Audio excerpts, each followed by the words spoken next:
sekitar satu jam lebih kita bahas fundamental of this company, kita belajar, kemudian ada Q&A. After that sekitar 15 to 10 minutes kita bahas technical about IDX tuh kira-kira mau kemana gitu, ke depannya bullish bearish skenario-nya, kemudian saham-saham yang sekarang kita bahas sama saham lain gitu loh. Ya itu lumayan sih buat kayak teman-teman ngeliat sekitar seminggu ke depan ini ada yang menarik nih, dan lumayan sih banyak yang jalan juga sesuai prediksi teknikal, karena memang sekarang marketnya banyak dominasi retail investor ya Pak. Jadi retail investor kan based on technical banget ya, karena memang buat panduan mereka trading is very important. Jadi ya kita juga mesti ngikut sih. Itu ada sektor tertentu apa any company bisa? Any company, tapi kita biasa lebih suka company yang udah mateng ya, istilah kan ini banyak sekali emiten baru. Kalau emiten baru aku nggak terlalu suggest untuk di webinarin dulu, karena biar mereka belajar dulu lah, lihat performa company itu gimana. Tapi kalau company yang udah gede, udah lama listing atau udah for a while lah, jadi kita udah lihat kinerja share price-nya gimana, GCG company juga gimana, biasa kita invite. Jadi semua company sih, tapi paling seneng biasanya kalau lagi hot nih, kayak sekarang nih sektor IDX Health lagi lumayan lah ya, kayak Kalbe harga lagi best performing, terus ya kita seneng, jadi sekalian belajar, oh ternyata ini ada katalis menarik gitu. Memang sekarang jumlah emiten sudah banyak ya Bu ya, udah banyak banget, more than 800 ya. Setiap tahun ada berapa puluh ya. Iya, kadang dalam sehari bisa listing 3-4 biji. Pernah tuh yang hari kapan tuh lagi rame-rame, sampai aku tuh udah nggak tahu IPO, ya udah kita ikut aja deh yang kira-kira baca sekilas kayaknya menarik. Ini udah jam 1, mungkin kita langsung mulai ya. Aku pembukaan dulu ya Pak, aku bacain dulu sedikit. Silakan Bu Rita, thank you. Oke, halo, selamat siang semua. Semoga selalu sehat dan profit selalu ya. Hari ini kita akan mengadakan webinar edukasi dengan emiten PT Kalbe Pharma Tbk atau KLBF yang diwakilkan oleh Bapak Lukito Kurniawan Gozali, Korsek dan Head of Investor Relation di Kalbe Pharma. Dan saya juga didampingin sebagai moderator oleh Vanessa Karmajaya, Research Analyst dari RHB. Sebelumnya kita disclaimer dulu di sini bahwa setiap pembahasan saham di sini hanya bersifat sebagai referensi atau bahan pertimbangan dan bukan perintah beli atau jual, karena setiap keuntungan dan kerugian menjadi tanggung jawab dari pelaku pasar modal. PT Kalbe Pharma atau KLBF berdiri pada tahun 1966. Kalbe juga telah berkembang jauh dari usaha sederhana di sebuah garasi menjadi perusahaan farmasi terdepan di Indonesia. Melalui proses pertumbuhan organik dan penggabungan usaha dan akuisisi, Kalbe telah bertumbuh dan bertransformasi menjadi penyedia solusi kesehatan terintegrasi melalui 4 kelompok divisi usahanya, yaitu divisi obat resep kontribusi sebesar 23%, divisi produk kesehatan kontribusi sebesar 17%, distribusi nutrisi kontribusi sebesar 30%, dan divisi distribusi dan logistik yang kontribusinya sebesar 30%.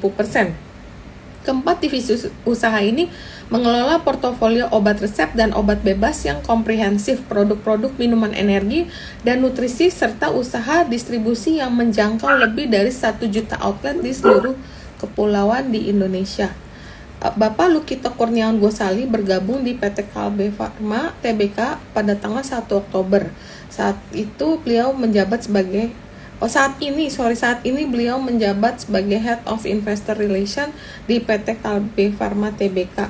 Sebelumnya beliau juga pernah menjabat sebagai Head of Investor Relation di beberapa perusahaan terbuka seperti PT Ramayana Lestari Sentosa Tbk, PT Era Jaya Swasembada Tbk, dan PT Nippon Indosari Korpindo Tbk. Beliau meraih gelar Bachelor of Arts in Economics dari University of Oregon, USA, dengan gelar Master of Business Administration in Finance dari University of Portland, Oregon, USA. Baiklah, tanpa berlama-lama lagi, mari kita mulai webinar edukasi kita siang ini yang akan dipandu oleh moderator kita, Vanessa Karmajaya. Silakan Vanessa dan Pak Lukito untuk memulai webinar hari ini. Waktu dan tempat saya persilakan. Halo, Thank you Kirita untuk kesempatannya hari ini. Kita kedatangan tamu spesial juga hari ini, Pak Lukito dari Kalbe Pharma nih, yang harga sahamnya lately kayaknya sudah lumayan outperform nih untuk dari Kalbe gitu, dengan berbagai. Mungkin siang ini kita mungkin bisa dengarnya dari Pak Lukito kira-kira katalisnya apa lagi nih, terutama kita di kuartal 4 dan juga tahun 2023. So mungkin kita ke Pak Lukito dulu, Pak, mungkin untuk sedikit presentasi ya terkait dengan gambaran bisnis Kalbe and latest update. Silakan, Pak. Oke, thank you Bu Rita, Vanessa, dan juga waktunya teman-teman ya untuk bisa hadir siang hari ini, terutama hari Sabtu ya, meluangkan waktu. Mungkin saya akan cerita sedikit ya terkait tentang Kalbe Pharma. Mungkin saya izin share screen dulu.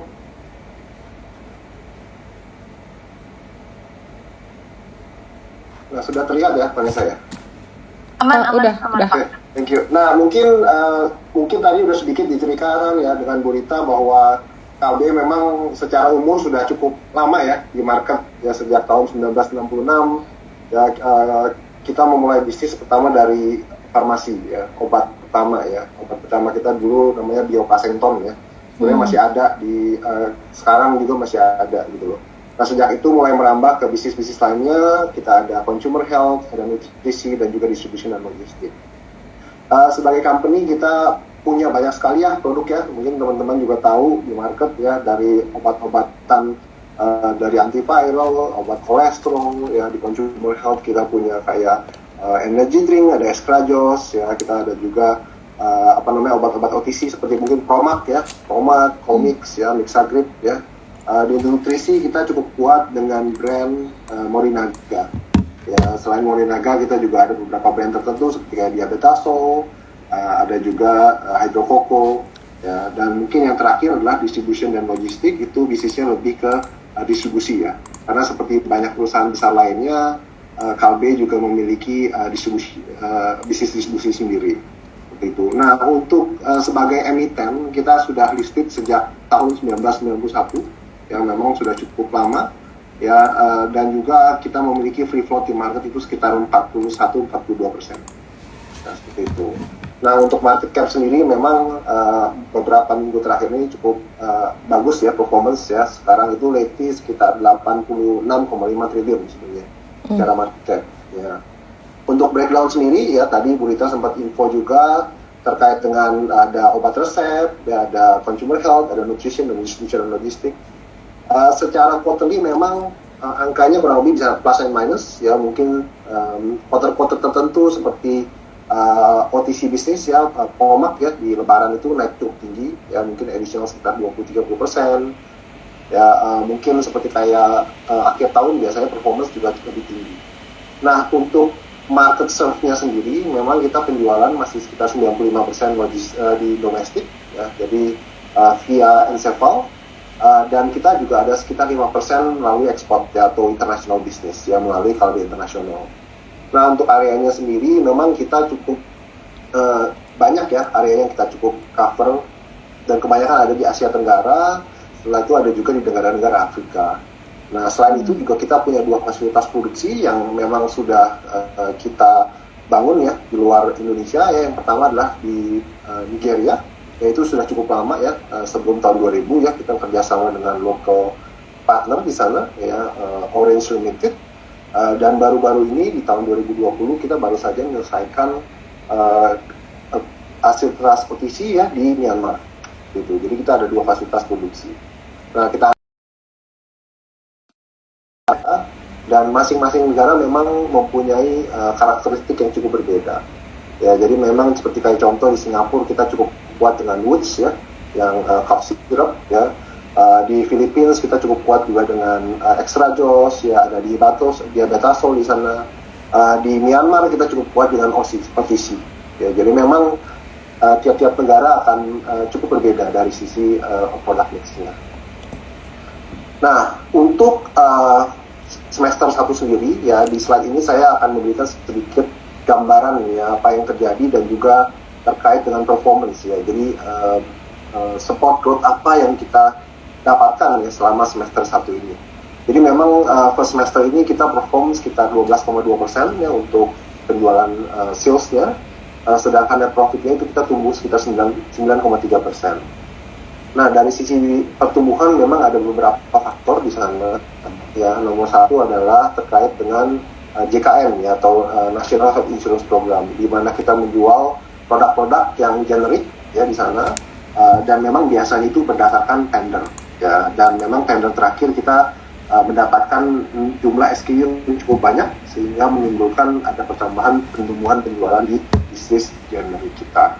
Ya, yang kedua adalah terkait dengan inovasi untuk pertumbuhan ke depannya. Ya, jadi kita ada beberapa fokus area yang kita mau cover di sana. Yang pertama adalah specialty, di mana kita fokus di bisnis prescription pharma atau obat resep. Ya, specialty itu akan mencakup obat-obat seperti obat kanker atau obat onkologi, dan lainnya adalah biosimilar.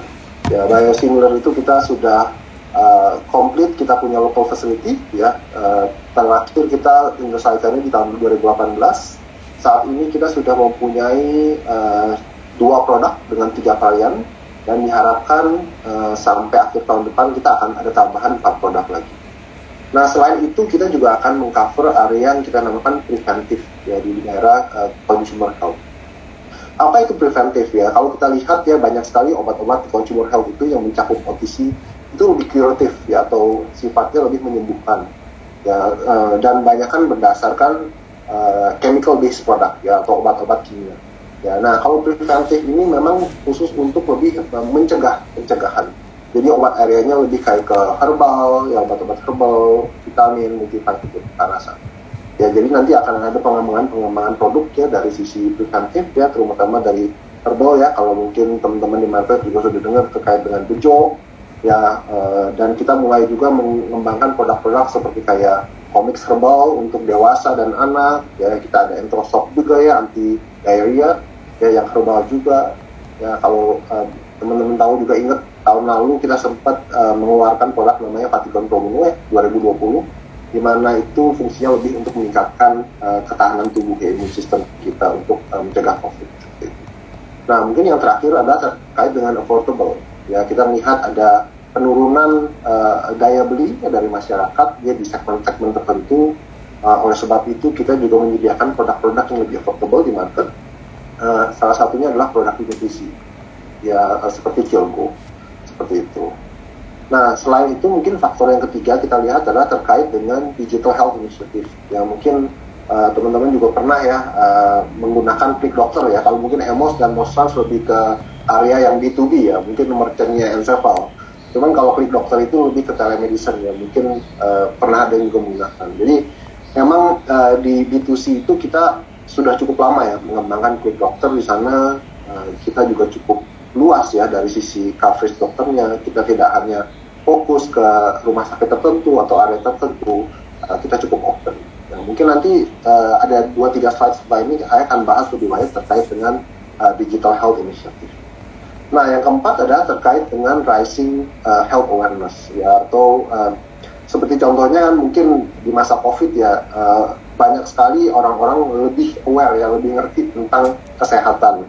Ya, mungkin kayak contohnya sendiri kayak saya dulu pre-COVID itu makan vitamin cuma 2 kali seminggu ya, mungkin jarang sekali ya kita kadang-kadang makan vitamin C. Nah, kalau sekarang itu karena ngerti tentang vitamin, mendapatkan banyak edukasi, informasi dan sebagainya, sekarang minum vitamin setiap hari dan nggak cuma vitamin C gitu. Kita sekarang tambahkan vitamin D yang pentingnya untuk meningkatkan kekebalan tubuh. Kita juga minum juga zinc, kadang-kadang kita tambahkan juga herbal ya, seperti kayak Vatican Promune. Apabila kita sakit leher nggak enak habis makan gorengan, contohnya kita bisa makan seperti kayak bijo dan sebagainya. Nah, jadi memang rising of health awareness itu membuat marketnya lebih besar, lebih tumbuh lebih cepat ya, karena adanya pandemi ini. Nah, terus mungkin yang kelima adalah terkait dengan international expansion. Ya, kita juga seperti yang saya info sebelumnya, sekarang itu kontribusi dari penjualan dari internasional itu cuma sebesar 5%. Ya, secara internal kita memang mentargetkan sekitar 10% ya dalam 3-5 tahun ke depan, dan kita akan coba untuk melakukan kerjasama dengan local distributor, dan salah satunya adalah terkait di Filipina. Ya, 2 minggu lalu kita baru saja menginfokan ke market bahwa kita melakukan pembuatan JV company ya di Filipina dengan EcoSenso. Sebenarnya bisnisnya nggak baru ya, sudah kita lakukan sebelumnya. Cuman diharapkan dengan JV ini kita bisa menambahkan produk-produk baru ya ke dalam portfolio itu sendiri.